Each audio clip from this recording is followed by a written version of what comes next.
ngathi mina hawu usehambela kanjani kodwa nje usehamba right usengcono kanti ngempela uNkulunkulu sekwenzile umsebenzi. Yilokho nje bazalwane ngizela uzophakamisa amandla kaNkulunkulu. uNkulunkulu unamandla, ulomkhuleko lo unamandla ngempela. Ngolunye usuku nginengane engihlala nazo, ngolunye usuku kube nengane ephethwe ithumba. Ingane ikhomba ithumba ngibise kuyintambama bese ngithi mina thatha umkhuleko aguqe bese siyawukhuleka lo mkhuleko. Bese kuthi ekseni uzovuka ngani uhambe esikoleni, bese kuthi mabuya esikoleni ngoba uyabhala bese ngiyokuhambisa eclinic uyolokhuza indaba yethumba.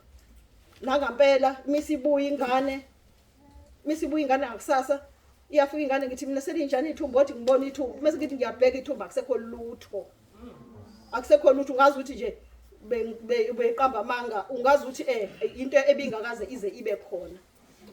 Ngizophakamisa amandla nje omkhuleko ukuthi ngempela umkhuleko lo unamandla kakhulu.